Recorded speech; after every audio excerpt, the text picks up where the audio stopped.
नारायणं नमस्कृत्य नरं चैव नरोत्तमं देवीं सरस्वतीं व्यासं तो जयमुदीरयेत्।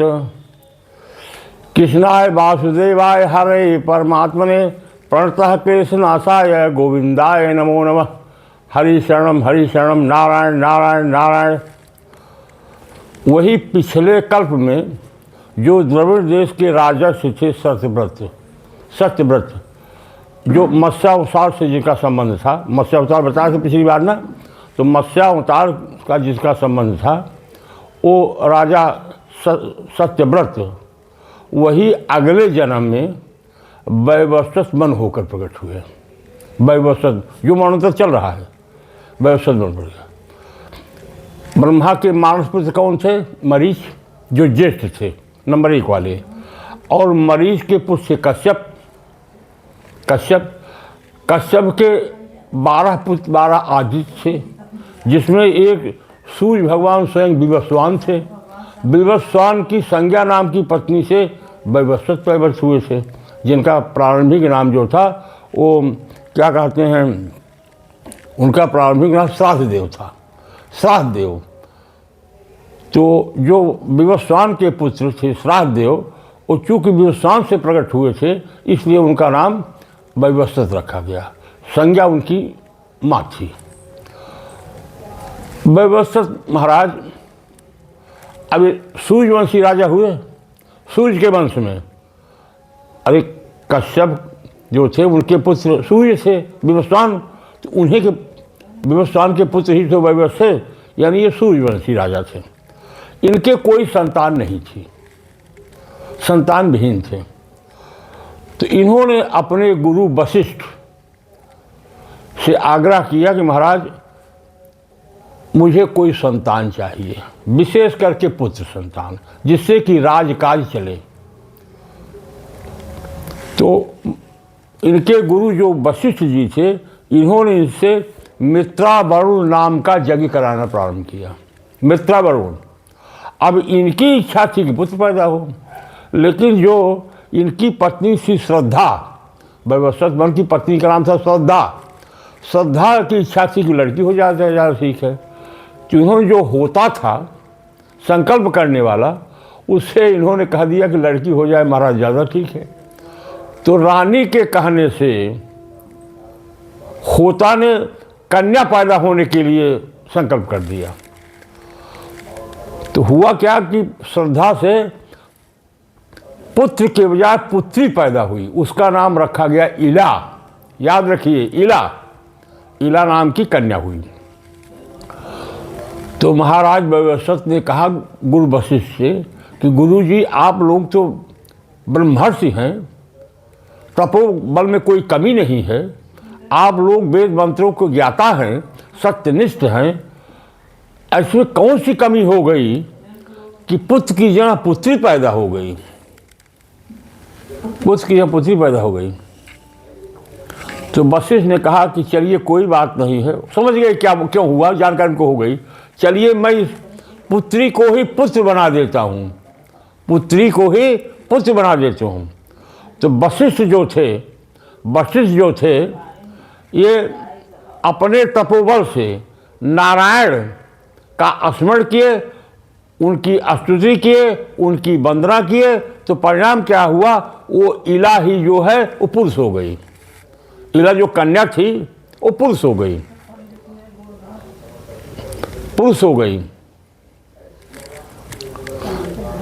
और उसका नाम रखा गया सुदुम्न। क्या रखा गया? सुदुम्न। यानी पैदा हुई इला नाम की लड़की और उसका नाम रखा गया सुदुम्न, जो पुरुष हो गई। अब सुदुम्न जो है राजकुमार हो गया। तो एक दिन सुदुम्न अपने सेवकों के साथ में सिंधु देश से प्राप्त अच्छे किस्म के घोड़े पर बैठकर शिकार खेलने के लिए चला गया उत्तर दिशा में। उसके अनुयायी भी सब साथ में थे। बहुत दूर चला गया, ब्रह्मावर्त के और उत्तर मेरु पर्वत की तलहटी में। और वहाँ जैसे सुदुम्न, देखिए भगवान का विधान कैसा बनता है, तो सुनिए।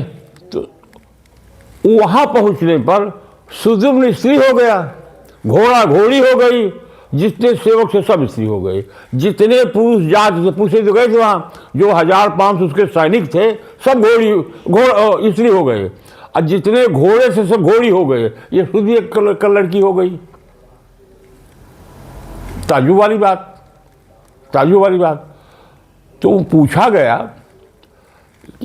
या आप ही मान लीजिए हमसे पूछ रहे ऐसा क्यों हुआ, यानी ये कौन सा क्षेत्र था कि वहाँ पहुँचने पर एक तो बेचारे लड़की से लड़का हुए थे और वहाँ पहुँचने के बाद फिर लड़की हो गए, क्यों ऐसा हुआ?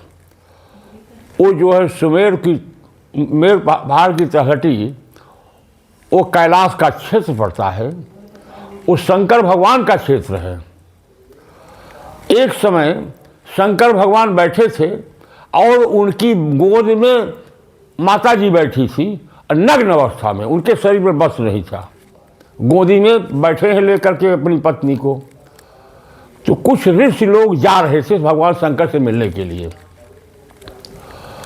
तो जब देखे कि ये तो शंकर भगवान की पत्नी नग्न अवस्था में अपनी पति के साथ बैठी हुई है बिना वस्त्र के, तो लोग बेचारे दूर से ही प्रणाम करके वापस हो लिए और चले आए नारायण के आश्रम पर, बद्री के आश्रम में चले आए लौट करके।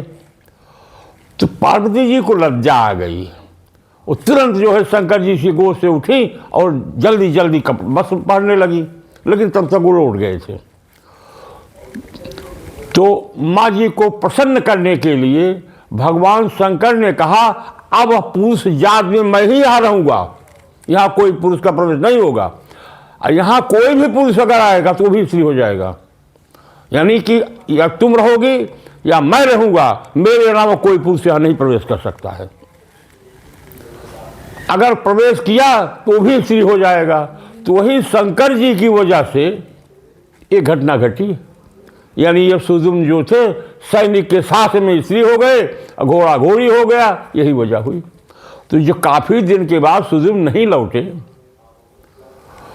तो वैवश जो मर्द थे उनको चिंता हुई कि ये क्या हो गया। तो पता लगाया गया, तो पता चला कि वो सब वहाँ है, वहाँ है। तो किया क्या, वशिष्ठ ने अपने तपोबल से उस लड़की को फिर लड़का बना दिया। अब इसके बीच की कथा सुन लीजिए। अब वशिष्ठ ने लड़की से लड़का बनाया, शंकर की वजह से लड़का फिर लड़की बन गई, तो वशिष्ठ जी ने उसको लड़का फिर बना दिया, फिर बना दिया लड़का।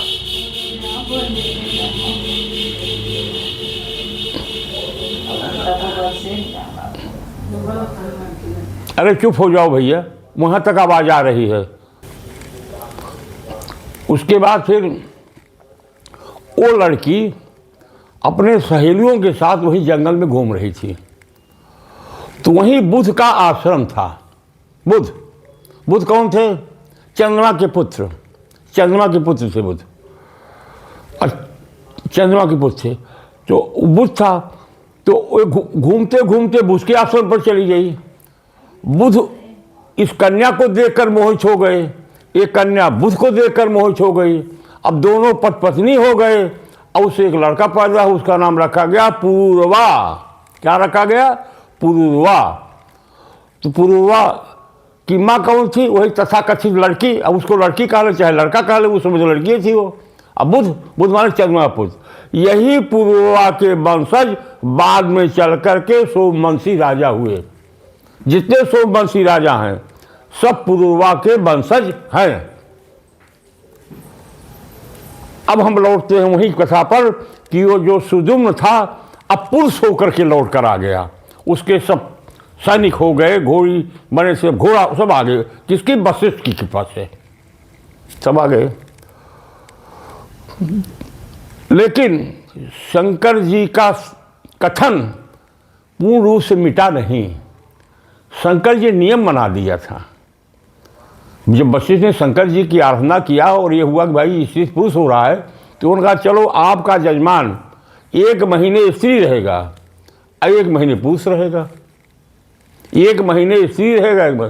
तो राजा सुजुम्न थे 1 महीने लड़की रहते थे स्त्री और 1 महीने पुरुष रहते थे। तो जब समय पुरुष रहते थे तो उनके 3 लड़के पैदा हुए, उनके जो है 3 लड़के पैदा हुए और वो सब, लेकिन प्रजा सम्मान नहीं करती, न उनका उनको राजा करके नहीं मानती थी। क्यों? इसलिए कि लड़की से लड़के बने हैं और फिर लड़की हुई फिर लड़के बन गए, इसलिए प्रजा उनका विशेष सम्मान नहीं करती थी। तो ये सब दक्षिण पथ के राजा हुए, ये जो तीनों अपने यहाँ के दक्षिण पथ के राजा हुए इनके। और ये जो थे राजा सुजुम्न, इनकी राजधानी थी प्रतिष्ठानपुर। प्रतिष्ठान झूसी, इसी का नाम है, यही के राजा थे। तो इन्होंने अपने उस पुत्र को, पुरुरवा को, यानी जब स्त्री से जो पैदा किए थे, ये माँ थे, अब तो पिता है मान लीजिए हो गए, इन्होंने प्रतिष्ठानपुर का राज्य पुरुरवा को दे करके वन में चले गए तपस्या करने के लिए। वन में तपस्या करने के लिए चले गए। अब एक प्रकार से समझ लीजिए कि वैवस्वत में फिर पुत्रहीन हो गए। पुरुरवा समझ रहे हो, चंद्रवंशी हो गया। 3 को प्रजा ने स्वीकार नहीं किया, इसलिए को 1 महीने पुरुष रहते ऋषि रहते थे, यानी शुद्ध पुरुष नहीं थे वो, इसलिए प्रजा नहीं स्वीकार किया। तो वैवस्वत मन ने फिर 100 वर्ष तक तपस्या किया पुत्र प्राप्त के लिए। इस तपस्या किया और उस तपस्या का फल क्या हुआ कि उनके 10 पुत्र उत्पन्न हुए। 10 पुत्र, 10 पुत्र में 8वें पुत्र उनके जो थे, 8वें पुत्र उनके जो थे,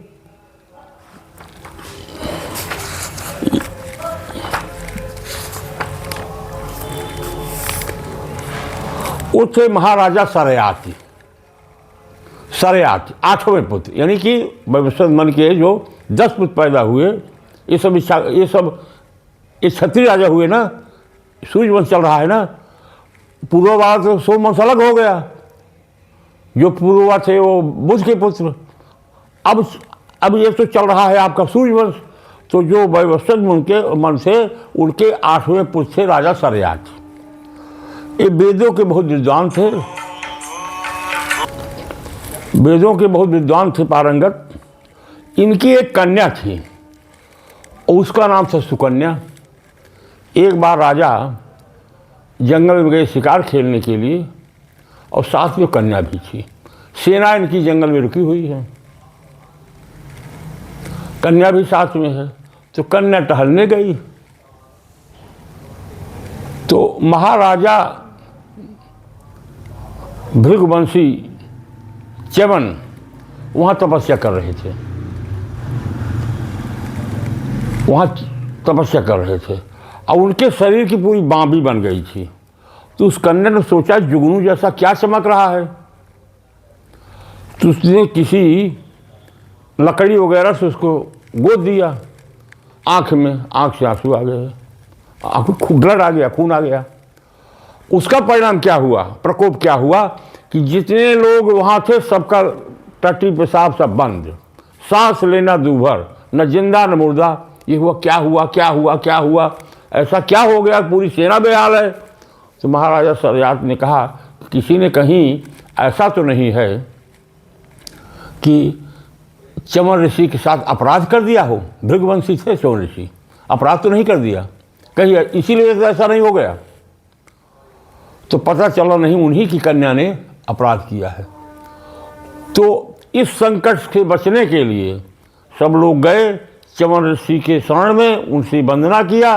उन्होंने कहा हमारा प्रसन्न होइए, प्रसन्न होइए। तो उन्होंने कहा ठीक है, जिस कन्या ने अपराध किया मेरे साथ में उसको मुख से संकल्प कीजिए, उसका कन्यादान कीजिए, उसके साथ मैं विवाह करूंगा। क्या करें बेचारे, उस कन्या को च्यवन ऋषि को सुपुर्द कर दिया और बतौर पति उन्होंने स्वीकार कर लिया, शादी हो गई। सरेयाती ने बाकायदे दान किया, कन्यादान किया, शादी हो गई। अब कहाँ चवन वर्ष पता नहीं, 1000 वर्ष थे कि 20,000 के वर्ष थे, कहाँ कन्या 15, 20 साल 16 साल की होगा। तो अब सोचे कि मैंने कर तो लिया ऐसा मोह में आकर के, बताइए अगर मेरी शादी हो चुकी, मेरी नातिन पनातिन चंदी पता नहीं कितनी छोटी हमसे, तो जब तक इनके अनुरूप मैं न हो जाऊं तब तक इसको संतुष्टि नहीं मिलेगी, दाम्पत्य जीवन का निर्वाह नहीं होगा। तो इन्होंने अश्विनी कुमारों का स्मरण किया, अश्विनी कुमार स्मरण किया। अश्विनी कुमार मैं बता चुका हूँ कि अश्विनी का जन्म कैसे हुआ था, ये भी वही सूर्य से संबंध है इनका, बताए थे हम ना। अश्विनी कुमार भी पैदा हुए थे जो सूर्य की ही संतान थे। तो अश्विनी कुमार आ गए, तो इन्होंने कहा ऐसा है कि हमको जवान कर दीजिए, इस कन्या का रूप कर दीजिए, आप लोगों को जो सोमरस नहीं मिलता है मैं सोमरस का भागी बना दूंगा। एक सोमरस है, सोमरस है जो देवता लोग पीते हैं, अरे शराब नहीं है, सोम माने चंद्रमा, चंद्रमा बाद अमृत है, सोमरस एक प्रकार का अमृत का लीजिए, अमृत है। उसके पाने के अधिकारी अश्विनी कुमार ने, क्यों, ये वैद्य हैं, वैद्य का पेशा निकृष्ट पेशा माना जाता है, टाट बाहर सब देवताओं को मिलेगा सोमरस, लेकिन अश्विनी कुमार को नहीं मिलेगा, इसलिए कि लोग वैद्य का काम करते हैं। कहन चलिए आप हमको ठीक कीजिए, यंग बनाइए, हम आपको भाग देंगे सोमरस का। मैं अपने तपोबल से, एक कुंड था, उस कुंड में अश्विनी कुमार उनको लेकर प्रवेश किए। जब अंदर से बाहर निकले तो 3 पुरुष एक रम के, जब खुद दो लोग घुसे, एक चमन एक दो अश्विनी कुमार, तीनों एक ही प्रकार से निकले, 3 लोग घुसे निकले एक रकम के। तो उसमें से एक ने कहा कि हम लोग 3 हैं, तुम अपने पति को चुन लो, उसमें 3 में कौन तुम्हारे पति हैं। कहना मेरी परीक्षा न लीजिए, मैं प्रजा नारी हूँ, हमको बूढ़े पति चाहिए, लेकिन मुझको मेरा ही पति चाहिए। तो लोग बहुत खुश हो गए और फिर वही हो गए। तो अब 2 लोग अश्विनी कुमार हो गए, ये गैंगबार फर्स्ट अच्छी खासी तंदुरुस्ती, देखने में खूबसूरत चवन सी नौजवान हो गए, और दोनों लोग चले गए। तो उन्होंने क्या किया, जो सरयात थे, सरयात माने एक प्रकार से चवन ऋषि के ससुर, अरे वही 8वें पुत्र वैवस्वत के 8वें पुत्र चवन, तो उनसे इन्होंने सोम यज्ञ कराया। कौन, चवन ऋषि ने सोम यज्ञ कराया, और सोम यज्ञ में अश्विनी कुमारों को सोमरस का पान कराया। इंद्र चिढ़ गए कि ये कल का ऋषि क्या कहते हैं, ये कैसे हमारी जवान में ला दिया, हम लोगों की जो देवताओं की पंक्ति है उसमें ये अश्विनी कुमार को कैसे मिल गया है सोमरस, कैसे पान हो गया। इंद्र ने वज्र उठाया कि अभी मैं क्या कहते हैं, सोम पान कराने वाले चवन ऋषि सरयात, इनको मैं वज्र से नष्ट कर दूंगा। लेकिन चवन ऋषि इधर से उन्होंने वज्र को स्तंभित कर दिया। इंद्र ने वज्र उठाया, वज्र उनके हाथ से चला ही नहीं, अंत में इंद्र भी झुक गया, और तब से अश्विनी कुमार भी सोमरस के अधिकारी हो गए, सोमरस के अधिकारी हो गए। अब महाराजा सरयात एक यज्ञ करना चाहते थे, यज्ञ, तो बोले कि हमारे जो दामाद हैं वो चमन जी, उससे अच्छा कौन मिलेगा यज्ञ करने के लिए अच्छा आदमी, उन्हीं को ढूंढ लाए, उन्हीं को हेड बना दें, यानी वरिष्ठ बना दें, अब सब व्यवस्था कर देंगे सरयात को। तो जब गए अपने दामाद के यहाँ, सोचो हम मेरी लड़की भी है, उससे भी मुलाकात हो जाएगी। जब सरयात गए वहाँ चमन के आश्रम में, तो देख रहे हैं एक जुआ व्यक्ति खूबसूरत देवताओं जैसा, मेरी कन्या से भी अच्छा, वो बैठा है, अब मेरी पत्नी उसको चमन डुला रही है, नाश्ता पानी करा रही है। अरे देखते ही बिगड़ गए, कौन, सरयात, अरे तूने कुल का नाश कर दिया, मेरे सीधे साधे सरल स्वभाव दामाद चमन को तुमने छोड़ दिया, तुम बेश्या हो गई, नालायक हो गई, तुमने दूसरे पति को रख लिया, इसीलिए मैंने तर्क किया था। तुम अब बिगड़ गए वो, अरे तुमने क्या कर लिया, इसके साथ तुम बैठी हो, नालायक। बड़े पिताजी शांत, पिताजी शांत, बड़े सुन लीजिए, तो बड़े मुश्किल से सुन पाए। अरे कहन मैं बता रही हूँ, सुन लीजिए। तो क्या बताया, जब पूरी कहानी बताया तब तो सरयात खुश हो गए। हाँ, मेरा दामाद यही है, चमन यही है, जवान हो गए हैं। अब शरीर की झुर्री, सफ़ेद बाल, आँख के नीचे का कालापन, ये सब नहीं है। तब ले जाकर के यज्ञ कराए। तो ये रहा वही चमन ऋषि, जिसके नाम पर अब च्यवनप्राश बनता है। ठीक, अब उसमें से इन्हीं सरयात के 3 पुत्र थे, उत्तानबढ़, आनर्त और भूरसेन। उसमें से जो आनर्त थे, उनसे एक रैवत नाम के पुत्र हुए रैवत का पुत्र था ककुदमी। और ककुदमी की पुत्री का नाम था रेवती। यानी सरयात के 3 लड़के, उसमें एक का नाम था आनर्त का लड़का रैवत हुआ, रैवत का लड़का हुआ ककुदमी के कन्या थी, उसका नाम था रेवती। वो ब्रह्मा से गया पूछने के लिए कि मुझको बल बता दीजिए कि मैं अपनी कन्या की शादी किसके साथ करूं। अब ब्रह्मलोक चला गया। अब ब्रह्मलोक में वहाँ नाच गाना चल रहा था, अप्सराएं नाच रही थी, ऋषि मुनि सब बैठे थे, उत्सव कुछ मनाया जा रहा था। ये भी गए वहीं बैठ गए। कौन? वही ककुदमी, अपनी कन्या को लेकर के पूछने के लिए कि मैं इसकी शादी किसके साथ करूं। जब सब शांत हुआ नाच गाना, अब सोचिए ब्रह्मा के यहाँ गए हैं ना, ब्रह्मा का समझ रहे हैं कि एक दिन एक कल्प के बराबर होता है। तो वहाँ का अगर 5 मिनट भी रहा हो, बताइए, यहाँ का तो 5000 वर्ष का हो गया होगा। वहाँ का 5 मिनट ब्रह्मा का, वो 5000 का 5 लाख का वर्ष हो गया होगा। जब फुर्सत पाए तो ब्रह्मा से पूछे, महाराज हमने बहुत शादियाँ इस लड़की के लिए देखा, लेकिन कहीं कुछ जचा नहीं। मैं आपसे पूछना चाहता हूँ कि इस कन्या की बात किसके साथ करूँ। अरे कहर ककुदमी, तुम तो यहाँ बैठे हो जहाँ से आए हो मृतलोक से, वहाँ जिनको तुमने देखा उनके नाती पार्टी छड़ाते भी चले गए दुनिया में। वहाँ दुनिया नई बस गई है, उस जमाने का कुछ नहीं है, गोत्र भी खत्म हो गया। अब जो कुछ देख रहे इस समय पृथ्वी पर कुछ भी नहीं है, तुम यहाँ हो इसलिए बचे हो। यानी जितना बर देखे हो, बर तो जाने दीजिए, उसके नाती पराती छनाती 100 पुस्तक अब कोई नहीं है। वहाँ कई युग बीत चुके हैं, मनवंतर बीत गया है। हाँ, मनवंतर बीत गया। तुम यहाँ अभी आए हो, तब से तुम अभी आए व्यवस्थित मनवंतर में पैदा हो करके। पहला चतुर्युग चल रहा है। अरे इस समय 27 चतुर्युग बीत गए, 28वें चतुर्युग का द्वापर चल रहा है। 27 चतुर्युग बीत गए तुम्हारे आते आते, 28वें चतुर्युग का द्वापर चल रहा है। कहें तब क्या करें?